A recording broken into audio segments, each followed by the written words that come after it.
love talking about every week and dropping it in. Now it's going to be a main theme for today. It's so exciting. I'm so excited. Yep. We get to talk about sex the entire episode today. I am so excited. All right.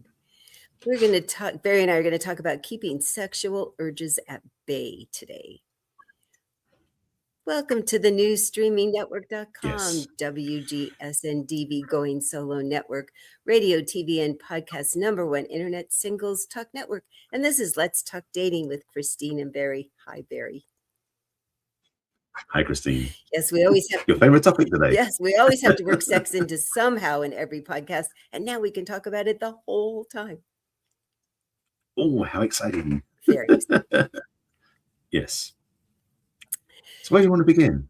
Well, I think definitely where I'd like to begin is so often I hear from singles, they want to feel a connection, they want to feel chemistry, and they're very upset after a first meeting that they don't feel a connection and they don't feel chemistry. And when I ask them about that, because I don't assume I know the definition, and most of the time they say they want to feel a physical connection. They want to feel butterflies. They want to feel physically drawn to them. They want to feel like, yeah, I'd want to kiss them. Yeah, I'd want to have sex with them. Yeah, I want to be naked with them. And what I found personally and professionally is it doesn't work out very well if you have a big sexual physical charge the very first time you meet somebody for a whole bunch of reasons. And mostly from the women's side, because I can certainly speak of that since I live in that body and dated that way for a while, was I found, one, I didn't ask the really important questions, sometimes at all. And I didn't keep asking them frequently. And I stopped being my most authentic self. I thought often, well, I don't want him to leave, so I won't ask that. I won't say that. I won't be that. I won't wear that. I mean, really, I curbed who I was. And it didn't work out very well when I wasn't my most authentic self. I didn't like it. And it turned out the men weren't as attracted to me either as the men later when I started staying in my most authentic self. Talk about what it's like from the man's point of view, please, Gary. But of course. To say that we're not drawn to somebody else attractive sexually is an understatement, or I should say it's an inaccurate statement. It's almost what primarily motivates us in a lot of ways. We're attracted physically, attracted visually, and a woman, and it's interesting, I'm speaking for me personally because the thing is I can't speak for all men, of course, but from my own experience, I find women attractive that it's not going to be one like cookie cutter particular presentation. It's a combination of things that create that attraction. But speaking to the negative side of doing the sexual thing too early, just because you're supposed to speak to it as well, I look back at some of my previous relationships and dates and experiences, and definitely felt that the drive to sex wasn't about relationship, it was about just getting a release, almost like getting to have a sense of freedom in a sense, but not to pursue anything beyond that, which wasn't respectful to her or to me ultimately. And I know for men out there, at times we get this relationship and we find the sex can be like the most, like it blocks out the sun sort of thing. It becomes the most important thing ever. And then everything else falls to the wayside. For me personally, over these years of my own journey, especially being single for a long time, is I'm clear that when I'm in a relationship, it has to be so much more than just sex. Not saying sex is just a thing, but it's got to be so much more fulfillment because, as we've spoken about other episodes with sexual attraction, the sex is more than just the physical act. It's on all the other levels. So in some ways, keeping sexual urges at bay is really talking about the physical part, because we can still have the dance and the, let's say entertainment, wrong word, but the engagement, that's a better word, on other levels, emotionally, mentally, and energetically, that keep that alive without having to do anything physically about it sometimes. So there's a lot of room to play in this area, I'd say. Oh, yes. Flirting and innuendos and all of that. And even not doing that too much too early, especially for women. So I am very clear that a man has to be physically attracted to a woman, or generally you're not going to want to keep going out with us, no matter what your physical type is. And It can be one type. Some men have one type of a look or a body style, or you can change. And it does truly encompass, can we carry on a conversation if that's important to you? Do we seem self-confident? Is that important to you? And the physicality plays a pretty upfront, important part initially, and then the other pieces come along. And it's what whoever put us together, talked to the manufacturer, installation person. That's how they kept the species going. Don't complain to men or women about that. Yeah. But it needs to move forward from there. It needs to deepen from there. And most of the time for women, if we have a really big physical charge, it short circuits too much of our sensibility, our intellectual part. So what I tell women especially, and I emphasize it to men as well, is when you're in the first stages of dating, if you could only keep everything from the neck up, because there's no emotion up here. Your brain doesn't have emotions. It's what happens up here emotion wise is because it gets charged from down here. So if you can stay up here for at least the first few dates, you can have your logical conversation. You can talk about the things that are important to you. You can find out the things that are important to them. Because when you start involving the neck down, that's when the hormones come surging up and short circuit your brain. And the emotions react in your brain. But there isn't anger in your brain. There isn't sadness in your brain. It's what happens when your emotion and the chemicals get up in your brain. They're not up there doing that all by themselves. And we think it's our brain doing all of this. So what happens is if you start out with, what do I have to know about this person before I'm going to now allow having emotions from my neck down? That is the first step to keeping your sexual urges at bay. Because when you start feeling this chemical reaction, that person that put us together, where you think it's angels or spirit or God or Buddha or fish that came out of the sea, I don't know how you think we got here, but however you did, that person put those urges in here so that the species would keep going, so that we would join together and make babies so that there would continue to be human beings. So you need to now say, I'm not ready for that urge to happen, that I would now do this thing that's going to now cause us to procreate. So stay up here.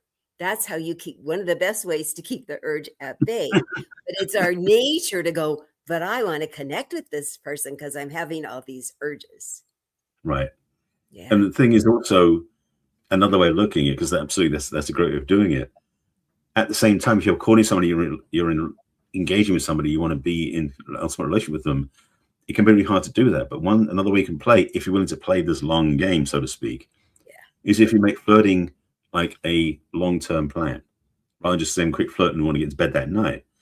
It can be that you decide you want to just enjoy the flirtation, because, to be blunt, for us men, once we've had sex, it's done for a period of time. We're not as connected as we were afterwards. It's like one of the things the way we're wired that makes it a bit challenging, because there's certain reasons for it happening. But one of the challenges is we don't bond as easily as women do after sex. So playing in the arena of foreplay, literally playing and having fun and connecting and nuancing and all these different things, when you build that connection with each other, so you can have all that entertainment and enticement without crossing the line. First of all, it's healthier that way. But secondly, when you do get to there, it's going to be so much more exciting, more fun, more fulfillment. It goes so much up to that point.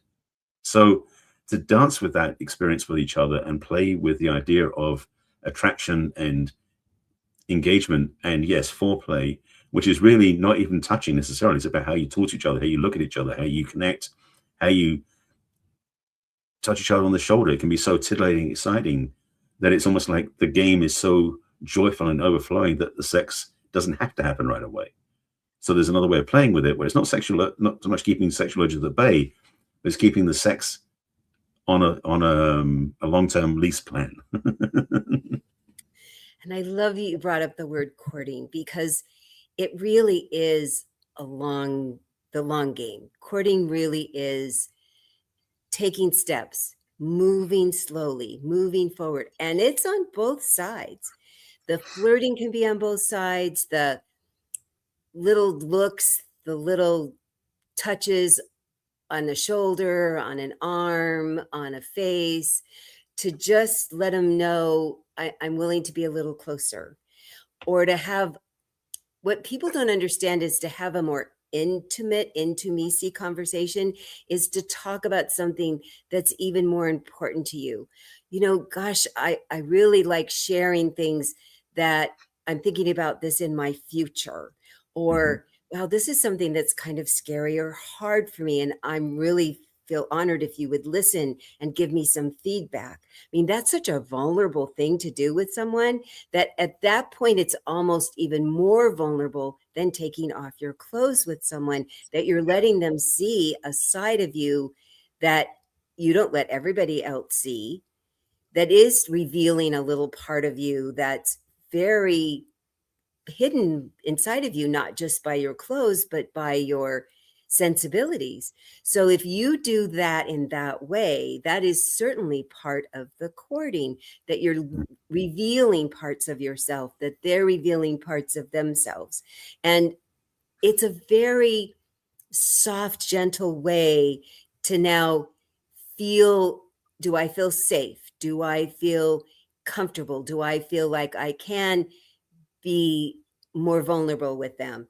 Because truly, when you come down to the physicality of having sex or lovemaking with someone, a man generally is going to put part of himself inside a part of a woman, and that's a very vulnerable place for us to be, and we really would best be served if we're feeling relaxed and excited and receptive. So this is the part, as you said, foreplay, that foreplay can happen way before touching your skin, that just letting people see something about you, talking about parts of you that both of you are open enough to share. And then you see, are they open to listening? Do they make fun? Are they comforted by it? Do they comfort you? Do they use it later? So you've experienced over time. Do they make fun of you? Do they want to know more? Because I don't want somebody having access to my physical body until I know how they're going to be with my mental and emotional side. Yeah. In fact, I want to take that another way, because it's really true, is that, and I've said this before on another show, I think I've said it before, but how for a man, for a woman to feel safe with a man, she's first of all got to know she feels safe with, sorry, let me say it that way. First of all, woman's got to feel safe with a man, because you can't have trust, you feel safe. And when you have safety, then you can build trust. And after you build trust, then you can have what's basically, you can surrender into a relationship. So sex really is a form of surrender. So you've got to really precede it the right way in some ways, and put it in quotes, the right way. But basically, building safety and trust first is the precursor for everything you want to have. So to create that safety and trust through vulnerability and communication, through courtship and getting to know each other, through the discovery of who this person is, and enjoying and also nurturing that energy between you, is where that safety and trust is built. So the true dance, so to speak, when you're getting into that relationship, because really, and we've talked about different layers of relationship over the last few years, years of this show, about how you build that step by step, and you get to know each other and have more connection, more intimacy, more vulnerability. This is what happens usually outside the bedroom.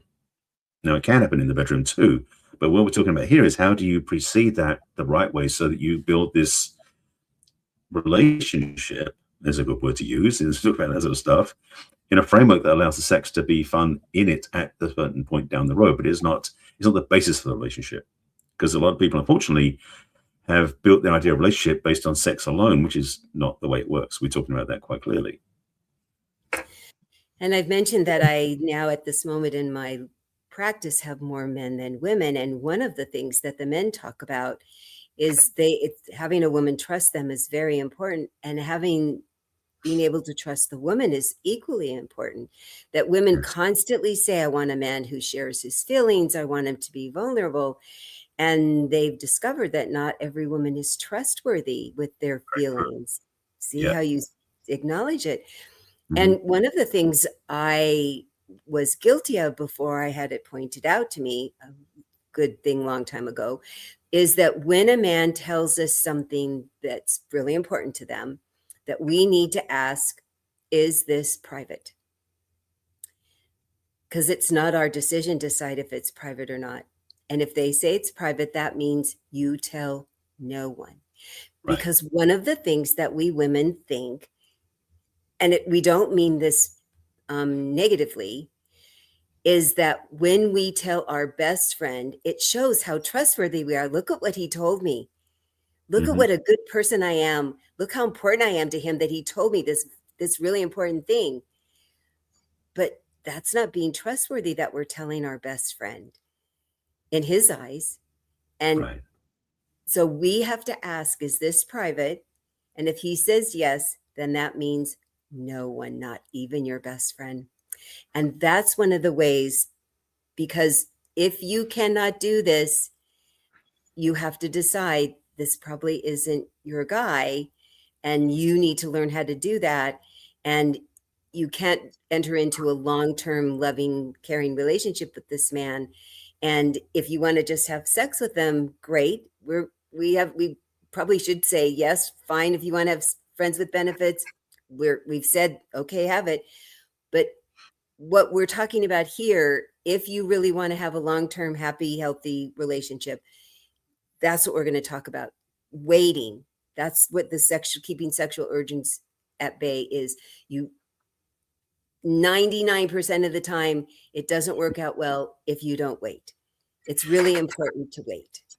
Yes. And just to speak for a moment to the exceptions to that rule, because I have friends of mine who will happily tell me they had sex on the first night. They've been married 30 years. So I'm not saying it's the only. Yes, it's a very small percentage, and it is like, oh, it's cool, but it doesn't mean you have to play the game that way to think that, well, maybe I'll have the same experience, because the odds are likely against you. It really is fundamental to have a relationship that has values has connection rather on all the levels of relationships. So you're not just connecting physically or sexually, but also emotionally and mentally and even spiritually. So to really understand the dance you want to have and what you want to create in a relationship, when we talked in many shows before about getting clear on what you want and having clarity of your list and things you want to create, I doubt your list is just about sex. Your list can have so many other things on it. So why not put some energy and focus on those things before you can get to the bedroom? Because that will give you a much greater basis on which to build the relationship that has more substance, more duration, more impact for you than just to go, okay, we're going to hop into bed with each other. Oh boy, we have so much more to talk about after our commercial break, right, Barry? But we are going to take a commercial break for our wonderful 2 sponsors. But first, if this has at all piqued your interest, and Barry and I would be so happy to have a chat with you, the way to reach me is to go to my website, which is www.theperfectcatch.com. Scroll to the middle of the page and click on what's holding you back from love. And you'll click on the questionnaire, fill out 10 brief questions. It'll give you access to my online calendar. You can schedule a complimentary conversation with me. We'll see if we'd like to work together. I promise you will walk away with helpful information no matter what. You can also send me an email, private email at Christine@theperfectcatch.com. And Barry, how would somebody reach you? Similar to Christine, I have a way you can have a chat with me for free. If you go to my website, which is barryselby.com, at the top of the screen, there's a button that says Let's Chat. If you click on that, it'll take you to my calendar. And on my calendar, you pick and find a time that works for you. We'll get a 20-minute Zoom call. We'll schedule after that. Before you get there, though, there'll be a questionnaire you fill out, which will give you some thoughts to ponder. Some questions will help me clarify what you're looking for and where you are. We'll have a conversation. And like Christine, I also provide value as well. So no matter whether or not you work with me, you walk away with something you can use in your life and have more success in your dating and relationships. If you want to send me an email directly, you can send one to barry@barryselby.com. And we'll tell a little bit more about the other stuff we have going on at the end of the show. And we're going to take a brief break for our sponsors, the National Widowers Organization, who helps people who have lost a loved one through their grieving process, and the newsstreamingnetwork.com, who streams our podcast out to all sorts of stations. We'll be right back after this short break. See you in a moment. The National Widowers Organization is a men's grief network. Our website serves as a virtual toolbox of free resources for men coping with the death of a loved one, whether a spouse, parent, a child, or lifelong friend. Our goal is to bring men together and arm them with as much information as possible to get through a devastating time in their lives. The NWO has a team of bereavement specialists and fellow widowers to help support you. You are not alone. For more info, go to nationalwidowers.org.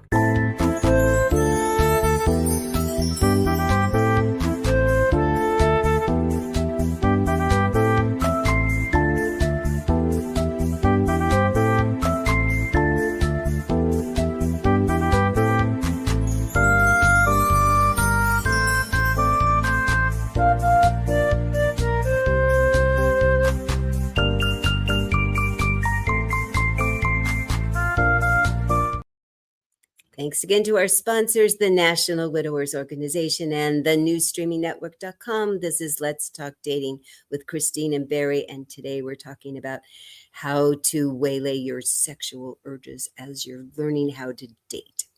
Yeah. So Barry had mentioned, and I do too, have some friends that say, oh my gosh, we had sex on the first date and now we've been married for over 30 years. And what my particular ones, and I think you had mentioned too, that they talked about all these really big subjects right away and kept talking about them and didn't shy away from any of the big hard subjects. But I did actually ask those couples too, if you had wild, crazy sex the first date, would you still be married all this time? And they said, of course. So there's no reason to not wait. Please, most Barry and I suggest just wait, because the teasing and the flirting is really fun. And the downside, the hard part is the downside is for women and widowed men, because I now have a lot of widowed men I'm coaching, that when you get sexually involved and your heart gets involved, your emotions get involved, it's really a challenge when you now finally something comes up, that you travel and money comes up, or your religion comes up, or this really big thing that you can't work out. You really would love it to work out. You really like each other and the sex has been really great. And there's just no way. You're great people. You're not going to work out together and you have to end. It is heart-wrenching and it's unnecessary to get that far along and now find out when you really could have found out this. I mean, there's some things you won't find out till later, of course, but these kinds of questions about religion and money and travel, these are questions that could be asked way before you get naked and get in bed. All sorts of questions could be asked ahead of time that you don't have to have this big blow up when now you're so emotionally entangled. That's why we're suggesting and strongly urging, actually, to keep your sexual urges at bay. Isn't that really why we're talking about this, Barry?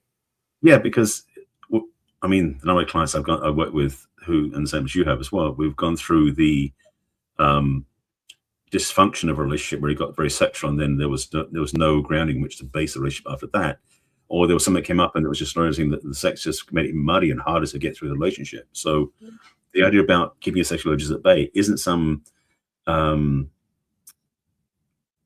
what's the word I'm looking for? Some puritanical. That's the word. Puritanical. That's the word. I was just thinking of that one. It's a good English word, right? Puritanical approach. What we're saying basically is, first of all, save it up, make it fun. And yes, again, we said before the break, all those preparation energy that you put into it with flirting and connecting and intimacy and vulnerability and openness makes everything much better. But also, and this is the thing I love for myself, is that I know that I need to know what my partner's going to be like in all sorts of situations. And if I already had sex with them, I sort of tend to sort of muddy the rest of the picture, so to speak, so I can get away with it. But the reality is I know better now. So I'm clear that when I'm with somebody who I look forward to being in a long-term relationship with, I really want to make sure that they're the right person I want to be with before we jump into bed. Because that way I feel better about not crossing a line I don't want to cross. And also she will probably feel a lot better about it too. So it is about choosing a better quality of relationship, frankly. And I found when I decided in 2001 to stop dating sex first and to start dating, having these kind of conversations first. So I walked my talk way before I was a coach, that when I did finally, I did two people before my late husband, the physical connection was so much better because we'd had these conversations and there were all these other things that we really did connect on in these really amazing emotional and mental ways that I went, oh, well, it helped me be even more convinced to wait. Yeah. Because it had been lovely before, but it turned out it was even better. So that's why I preach it. And I keep getting feedback when my clients will wait that they agree 100%. I've not had anybody be sorry so far. I'm waiting for somebody to say, oh yeah, it didn't work out at all that way. I'm willing to have somebody disagree with me, but it hasn't happened yet. So I'm going to keep preaching that. I love that you're agreeing too, Barry, because no one's ever said it didn't work out. I really was disappointed I did it that way. I just wish I'd had sex with them first. It would have been so much easier. Like, no, it's not the real solution. It might feel like it for a moment. Oh. I know for us men, like having that success is kind of like one of our drives to have a certain completion to reach a goal. So maybe sex is part of our like modus operandi, that we want to sort of get that place. But the truth is, we pay a price if we don't have that lined up properly energetically. So, and especially true for us who are more like over 30 or over 35, because when you're young, it's like, yeah, just sow your oats, have fun with it. Because there are many people who've been through relationships that lasted 10, 20 years, had kids, and it failed completely because they didn't base the relationship on the right place to start in the first place. So this conversation, again, isn't puritanical by any means. And I got the word, I'm going to keep using it. But it's really about choosing at a higher level. And yes, it's nice to know that you have great physical chemistry when you get in bed together, but you also have energetic chemistry and mental chemistry and emotional chemistry. So it's playing all the levels. And I told another episode again a couple of years ago about how chemistry is renewable. One of the ways it's renewable is to build that rapport and that connection on the other levels, so you have this sense of safety, of intimacy, of vulnerability with each other that transcends the physical part. So it basically gives you a basis from which you can build the chemistry again and again whenever you want to. And then you get to experiment, because the other part also is it's fun to have sex when it's not the thing you do every time all day long, because if you do everything enough, it's going to get boring. I'm not saying it will for sex, but it can feel that way. So if you choose to have sex at special moments, like as a highlight, as a true deep expression of your love, after you rebuild everything else, it makes a much more full spectrum relationship. This is my viewpoint anyway. Mine as well. And if you have already learned to talk to each other and you've talked through all these subjects, you're going to be more apt to talk through what do you like? What would you like differently? Do you want to experiment later? And the other thing, since I'm now talking to all these men that are over 50, they're having some physical challenges, and they have to feel really safe and confident to have this discussion with women. And so that's really important, that they could get to that place. And the other thing I'm teasing about with my clients, both men and women over 50, is we've decided we're going to come up with adult twister, because it's like I can only put my knee this way and I can only put my arm this way because I've had shoulder surgery and hip surgery. And, and these are people, they walk and they hike and they do all that stuff, but we don't bend the way that we used to bend like Gumby before. So, and if you can laugh, I love that because I said, I need you to be able to laugh through that. And so if you can have this discussion ahead of time, so you've already had these hard or interesting or fun or introspective or sharing or vulnerable about other stuff, and then you ease into what happens with your body. You're not naked yet, and you can talk about it ahead of time. So then when you are naked, you can have that conversation. It doesn't feel so big and scary. Where if you jumped into bed the first time, how do you even bring something up like that? I mean, look at your face. That's what I think. Oh my God. What are you going to say? That is so simple, but so important. Yes, because I know when I was in my 20s, this wasn't even on the radar. But having things like having back spasms, or having a bad knee, because you had ACL surgery, or you have a twist, you have certain things in your musculature that don't work the way they used to. So when you get in bed with somebody, you may have to decide before you even start, how can you communicate? By the way, my body doesn't work this way anymore. I have to move this way, right? Better if I'm sitting on my left or on my right. All these different things that if you do have the conversation before you even get into bed, it really, frankly, it softens the blow, first of all, but also it makes it lighter. so to speak. Because the other part also is if we jump into bed right away, for most people, it has a certain weight to it, almost like a seriousness that we have to do things perfectly, do it right. I know for some, especially when we were younger, it was kind of those things we thought we were going to do things right from the get-go, which we never generally did. But the idea of doing it, right in quotes, to have that sense of don't make any mistakes, don't have any weaknesses, don't have anything loose. It's getting less and less likely for that to happen for most of us. So to preview that, to speak about it, and to have that conversation, we both share with each other what doesn't work and what does work, what you can do, what you can't do. It's almost like you create the parameters and makes the sexual experience so much not so much safer, but lighter because you understand each other better. Yeah. Right now it's the infamous leg cramp. Mm. There's a rampant leg cramp out there, and it just, everybody talks about the leg cramp. Oh my God, I got a leg. I have to change position. But they laugh. And if you can laugh and everybody goes, okay, change your position. Okay. It's lovely. It's lovely. And if the other part is if you've talked ahead of time before you've gotten in bed, then you have things to talk about before. And you have things to talk about as you're cuddling after. And the reports I get back, because everybody talks to me, it's the best thing, and people who know that I'll listen to about everything. I've heard so many people say it's almost better than ever. And only because they're feeling more free about their bodies. They're feeling more free about talking about it, because everybody's like, oh, my body doesn't look like it used to. Well, nobody's does. And if you can be okay with how you look, and I'm going to tell all the women again, I've said this so many times, but I have to say it again in this show.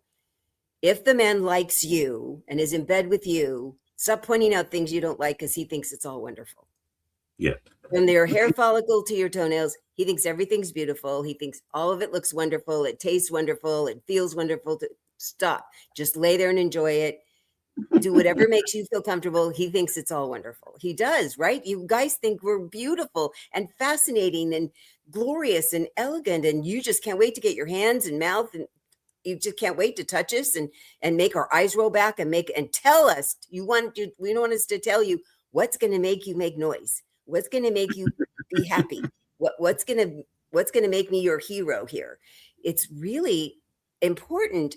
And women, I'm teaching them to just feel a little more free with their bodies, because that will help you. If you masturbate, I'm going to say it, masturbate at least 3 days a week. I'm for every day.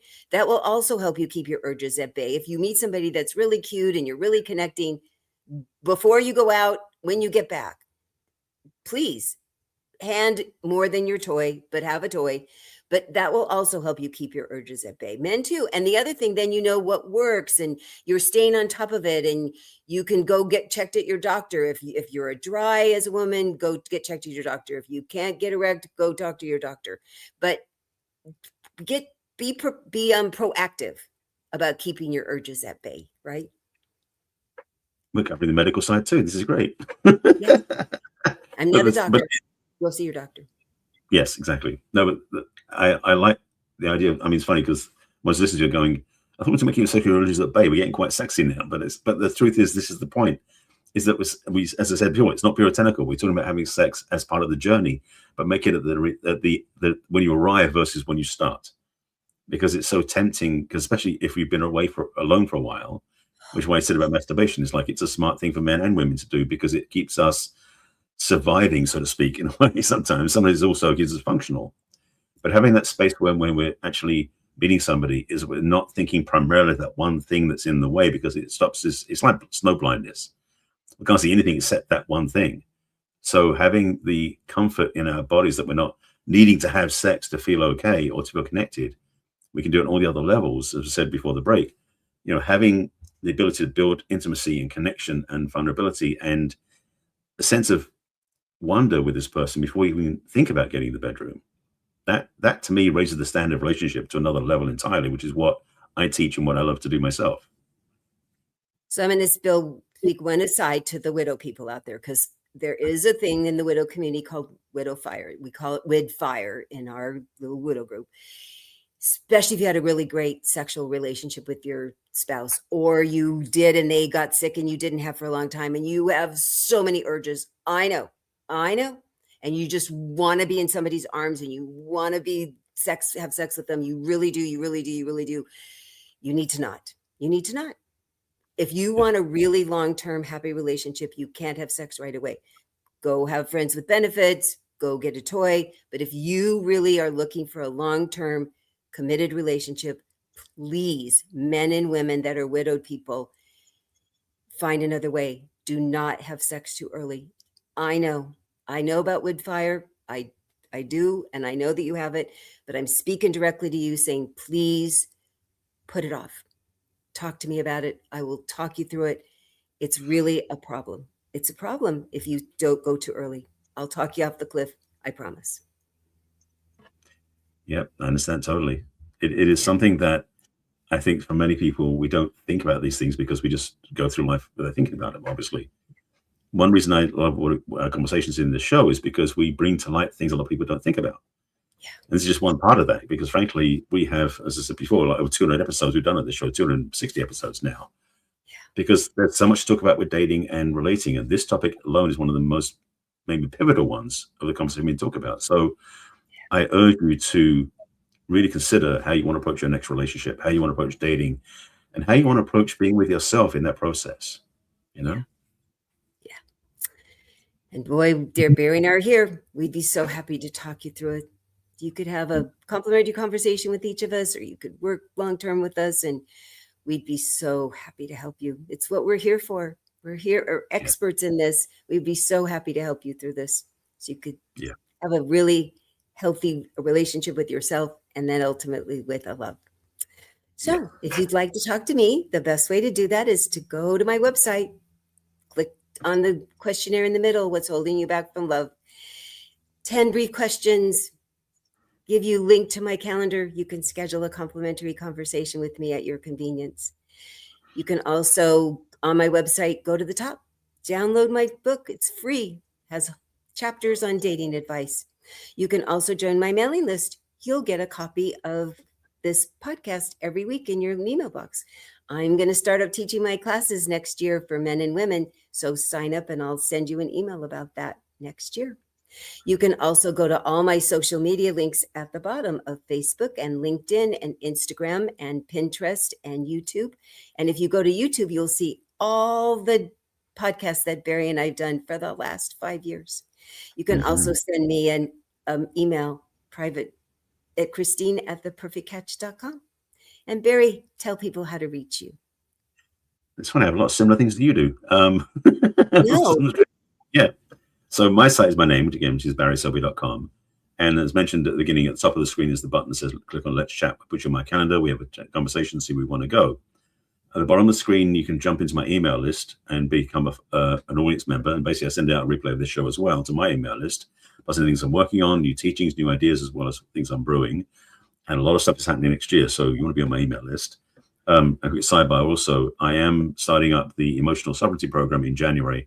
So if you're ready to jump into that, definitely reach out to me. Either send me an email at barry@barryselby.com or get on my email list. You'll get a notification about it the next time I send an email out about it.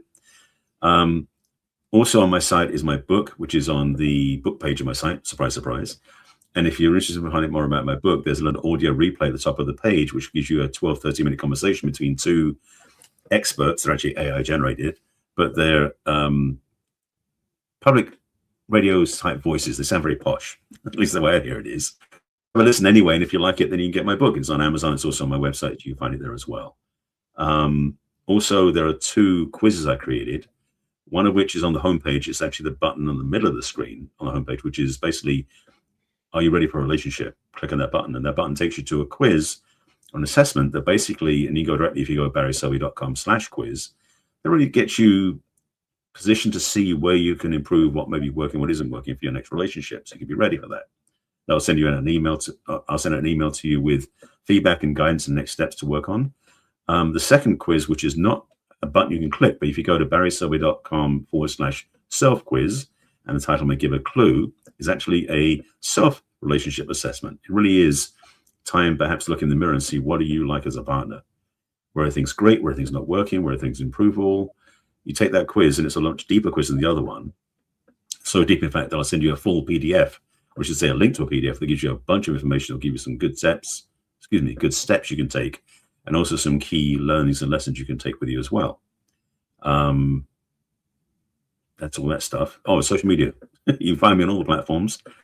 Under my name, Barry Selby. I am on YouTube, where all these shows and a bunch of other videos, almost 1,500 videos, sit now. My YouTube channel. So go to youtube.com/Barry Selby. But also under my name on Facebook, on LinkedIn, on Pinterest, on Blue Sky.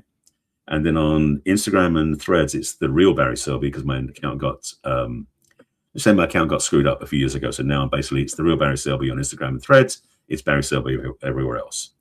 And I think that's everything. And if you'd like to watch us live, we're here every Thursday at 1 o'clock Pacific and 4 o'clock Eastern, and all the times in between. And then if you'd like to watch us on replay, you can watch us on YouTube or Roku. You can take us with you and listen to us, right, Barry? Yes, indeed, because this show, as we dropped the hint during the show, is a podcast as well.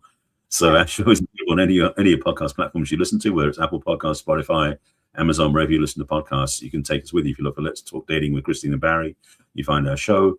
And you can listen to any or all of our 250 episodes, because frankly, we have a lot of cuts to talk about, and your relationship quotient and quality will improve dramatically. So listen to us wherever you go. It's easy to listen, I'm sure, if you're out on the road that you can't watch your screen when you're driving. So listen to our podcast when you're driving, or when you're doing other things that you can't watch your screen. And if you watch us or listen to us, we'd love for you to give us a review and subscribe to our station, and also share it with your friends and family that also have questions and challenges with their dating and relationships. Absolutely. And we'll see you next week with another interesting conversation about dating and relationships. Bye for now. Take care of yourself. See you soon. Bye.